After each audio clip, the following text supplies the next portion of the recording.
bad start. Oh my gosh. Sometimes I push record and I realize maybe I should have waited like 20 seconds because maybe we weren't really ready. Okay. All right. Are we ready now? Yeah, I'm ready. And I apologize, everybody. I'm going to be looking down because I did not knit my stripe. Well, you were sick. You weren't feeling well. It's okay.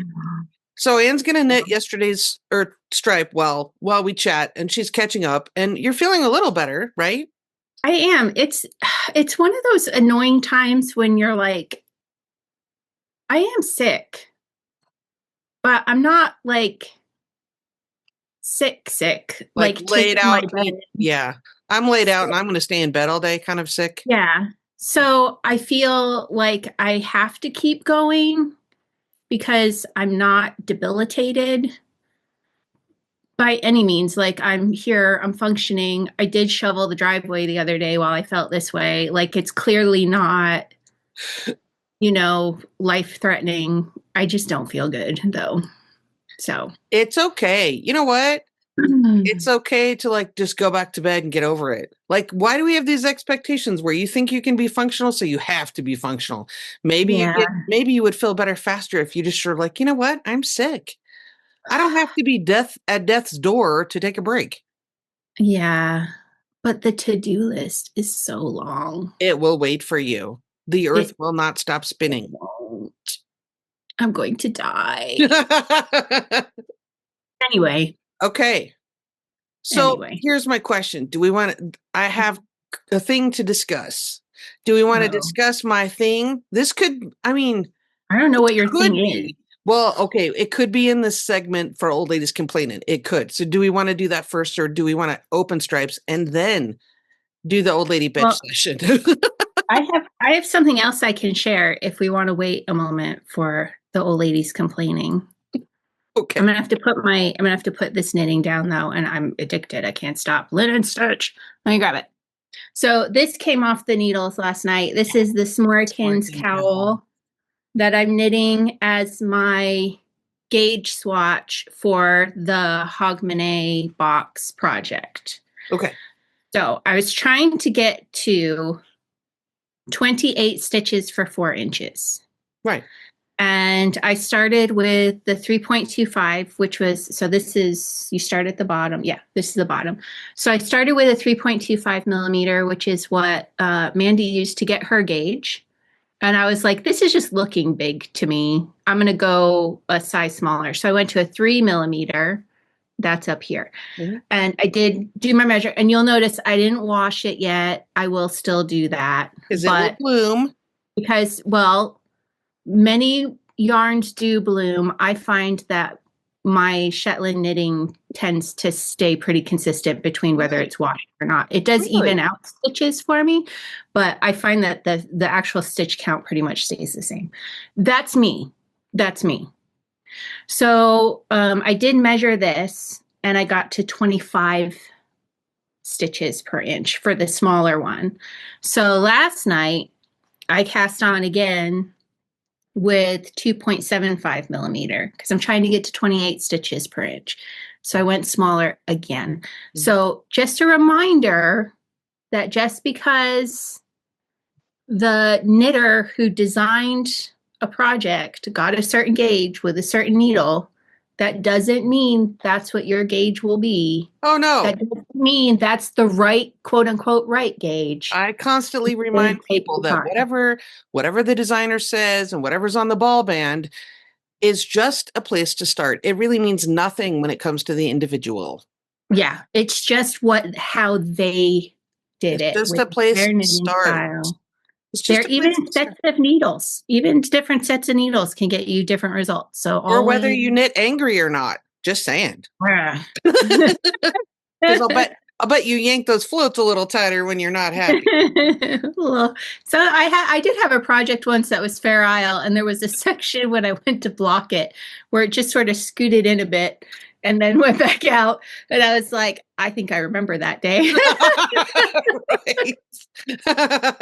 I think we've all done that. Yeah, for sure. Your mileage may vary. I did send an email out to everybody who got the boxes and said, I really suggest that you swatch for this. And I gave them some links to some projects, Yes. including Mandy Moore Smooriken, Yes. which the one thing that the blocking will do will get this all to lie flat for me. Oh, So sure. Oh, yeah. Of it will course. be blocked. Sure. Um, and I had someone email back, and I'm sorry if you're watching this, I don't remember the name off the top of my head right now who it was, but they said, oh, I knit with Shetland wool to do the Shetland Wool Week hat several years ago. And I thought I would just take the gauge off that. And then I realized things might have changed in 3 or 4 years. And I was like, yes, okay, good. You saw the light yourself. And what really if, like day to day, yeah. And that wool, whatever yarn she used for that Shetland may not be exactly the same as she's using for the box. From the box, it may not be the same. Honestly, with a few of the mill closures, a lot of the yarn companies from Shetland have had to go to different mills. So Who knows? It all makes a difference. We always joke about, well, have you had a glass of wine or not? I mean, really it all makes a difference. Are we knitting this swatch at 6 a.m. or 6 p.m.? It all makes a difference. It truly does. I think is it History of Knitting by Rudd? History of Knitting, the book. The book. Okay. The one. It's not perfect. He didn't get everything right, but it's kind of like, here's what we know. Yeah. And I think it was written like in the 90s, early 90s maybe. He was talking about how in the knitting guilds, they expected them to swatch before they started the professional knitting every day. Like they had to knit a swatch because that's how exacting they were professionals. They were expected to. Right. So they would do a swatch every day. It's a warm up. Before they would launch into the thing, just to make sure things didn't shift. I know that my hands, I knit differently when my hands are cold. Like if it's cold in the house and it's winter, or are you nice and warm and it's in the summer and your hands are a little sweaty, maybe. I mean, it all matters. I know people think I'm like too nitpicky about it, but I really think it all matters. Yeah. Anyway. Yeah. And and like some things, like if I was just knitting the cowl, to knit the cowl, I probably would have just finished it with the first set of needles. Sure. Because with the amount of yarn I had and the sizing of a cowl, it really didn't matter. It's not that specific. But for the project we're doing, it's much larger. It's going to have an impact on how much yarn we use. We really want to make sure we're in that neighborhood of the gauge. So it does matter. It does. Cool. Right. Okay. So do you want to open yarn first, or do you want to? Well, let's complain. Let's complain. Okay. Let's complain. You won't say what your thing is, and so now I'm like, no, it's not that big of a deal. It's just okay. So I saw this woman on Instagram, and she lives in Iceland, and I don't know where exactly, but I'll link her Instagram profile down below in the video description so people can watch the reel that I'm talking about. So she shares what it's like in her life to live on this side of Iceland. And it's December in Iceland. So, so it's chilly. And she had made some reference to an earlier reel about how she didn't realize that the way that they do their bedding in Iceland and in some other parts of Europe, she didn't realize that that was a thing, like that people wouldn't know about that. She had no idea that people would be like, wow, that's cool, or wow, that's different. She didn't. Yeah, with the 2 separate duvets. Right. Yeah, and I was genius. freaking bleeping genius. I was like, I'm totally doing that. And I shared it on my stories. And I was fascinated by that. And then I'm like rooting around in my closet. How could I do this? How could I make this work? It's not like I have matching duvets. Maybe we don't care if they're matching. For a trial, I don't think I care if they're matching. I don't think I have duvets. I have quilts. I have sleeping bags. I have comforters. But brilliant. For people who don't know, because our audience is largely American, they have like your regular mattress cover. So she strips the bed and she takes the duvets and she takes them outside on their deck and she takes the duvet covers off, and then she puts them outside on the deck chairs where it's negative 10 Celsius, which I don't know what that is in Fahrenheit, but it's cold. Anyway. It's above 0 still in Fahrenheit, but it's Well, cold. yeah. So she's airing them in the crispy cold, which is lovely. And then she takes, strips the bed, and then she lint rolls, optional, lint rolls the mattress cover. And then she puts on a fitted bottom sheet, as we would here in America, and beats the dickens out of the pillows, fluffs them all up, puts on the new pillowcases and stacks those. Then she goes outside to get the duvets, puts the new clean covers on, and then folds them so there's one for you, one for me. And then if it's really cold, she puts this big blankie over the foot of the bed. But yes, you have your individual thing. Yeah. Well, I want that. I want a burrito wrap up myself by myself. I'm done. I've been married 36 years. And I thought about this last night. We could talk about this so Will gets up super early. He won't watch this. So I'm just going to say, because it happens, right? He's not unique. It happens. I go in there to go to bed last night, and he's only been in there like a half an hour before me. I lift up my side and I'm like, oh my word, really? Why? Why? Okay, so in fairness to my husband, we all pass gas. I mean, that is a natural thing. We all do it. And if you tell me you've never had a tutor under the covers, I'm going to say you're lying. Everyone has had it happen. So I'm not trying to be disparaging to my husband, but I'm saying this would be a benefit to the individual duvets because you have your own little microclimate. So if I have the tutors, I'm not subjecting him to that, and vice versa.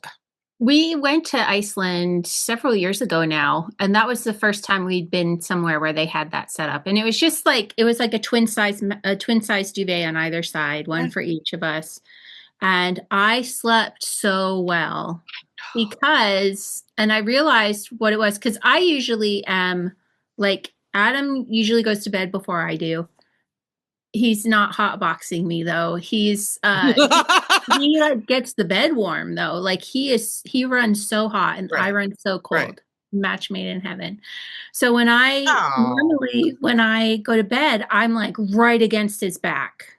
Yeah. Like sometimes monkey, like right. And eventually like, I get cold.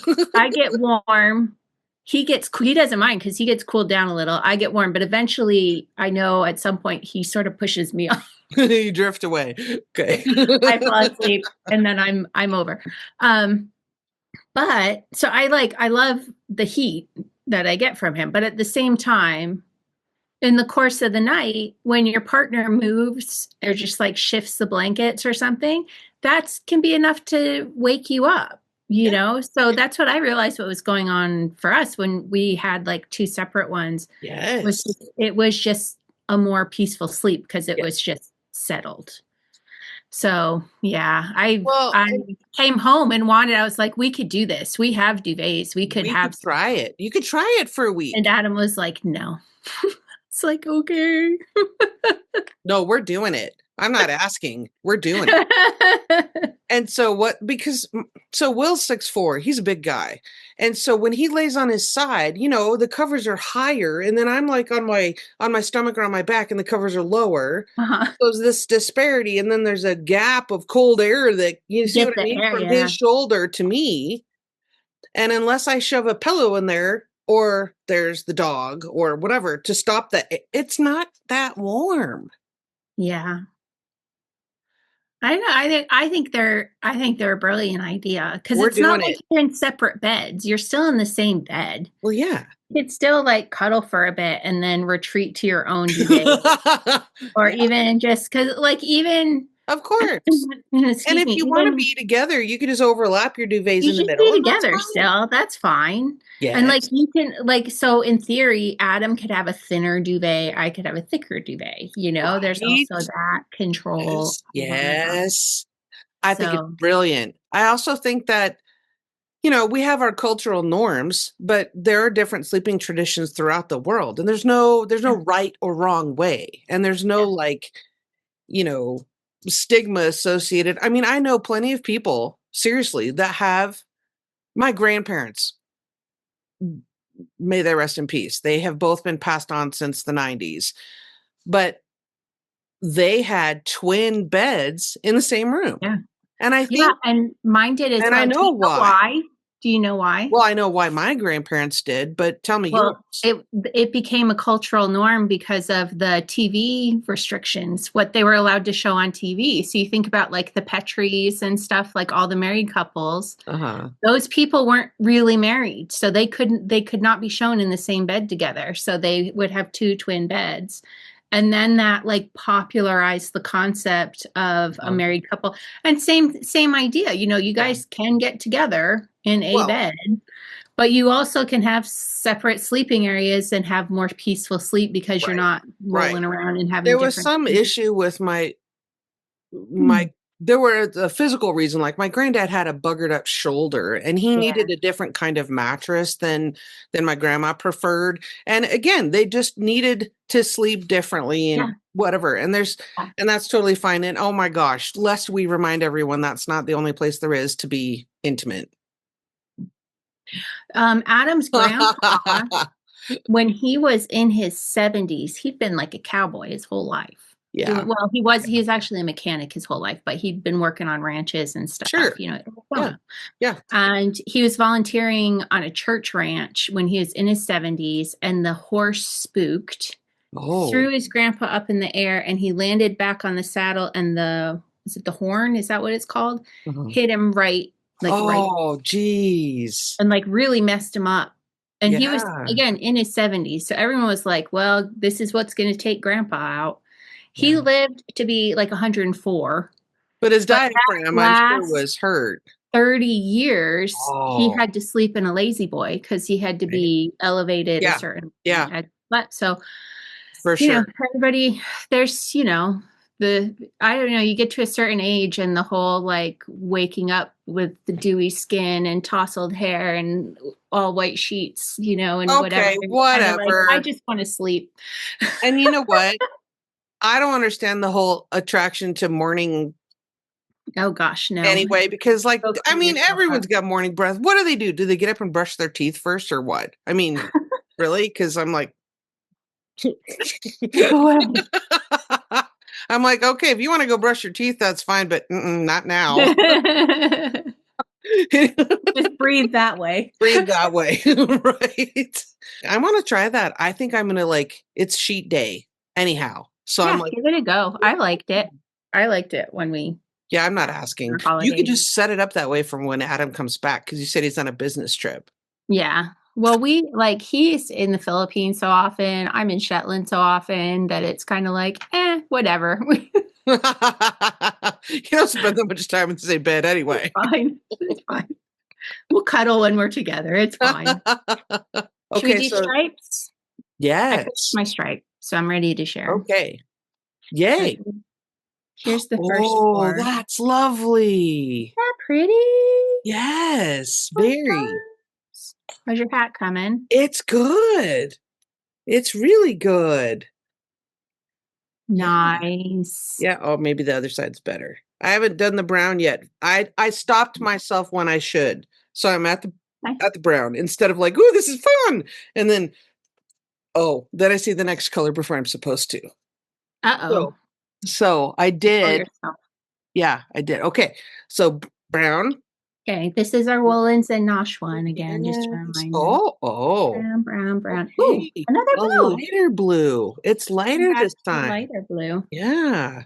The others are kind of like seafoamy green into the Yeah. blue, and now this is more of a light Oh, I blue. like it.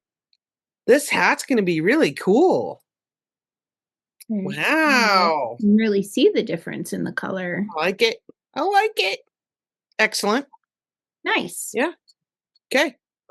Okay. You want to do your Hogmanay package? Yes. Day 5. Coming at you.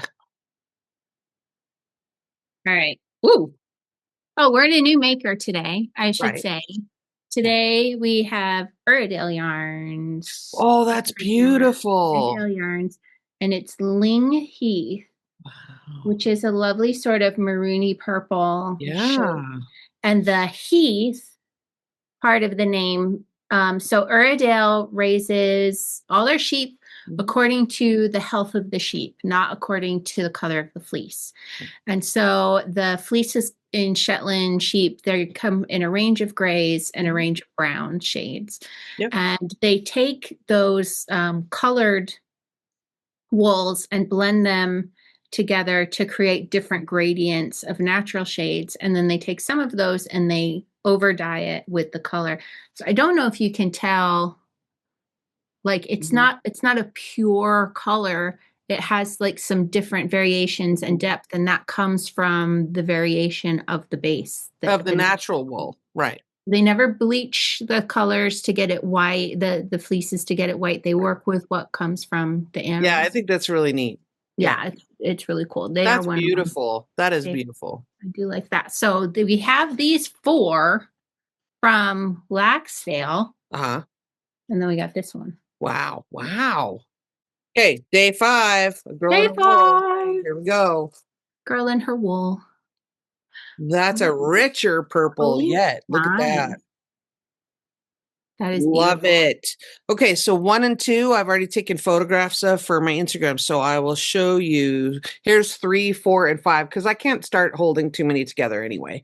But this is 3, so you can 4, see and 5. the transition from one to the next. That's love it. Cool. Very nice. Little Mister is bothering my dog underneath. He wants to snuggle I don't think you've shown the baby on the he wants to snuggle with the dog who's on a blankie under my desk, and he really wants to snuggle, but the dog's like, stop it, don't touch me. And so he's upset that he can't snuggle with the doggy, and so he's lovey right now. So here's snuggle. Yes. It's so cute. He does. He's got his morning yayas out, and now it's time for a nap. Nice. And if you didn't watch any of the previous videos, this baby, he's a barn kitty that I found that almost died. We nursed him back to health. He's doubled in weight in the past month. And he's named after my 6th great grandfather, who was lived in the Revolutionary War times, and everyone was, Johann or Jacob or John, and so they had to have signifiers. So my grandfather's name was Strong Jacob. So Strong Jacob Yoder is his name. Nice. He's so cute. He's getting tired. Yeah. He's getting tired. He needs snappy time. But when he's in that baby kitty fierce stage where he just wants to bite your nose and tear you up, then we call him Jakob the Fierce.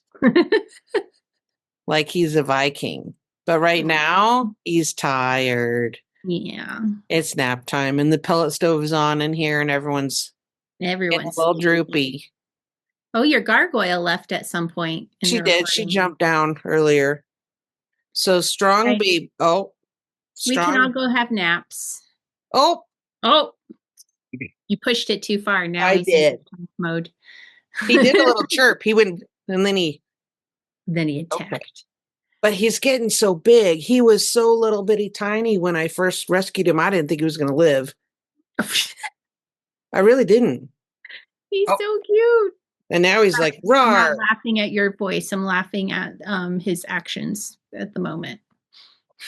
He's making little chirpy. Oh, he's going to slap me. Vicious. Ooh.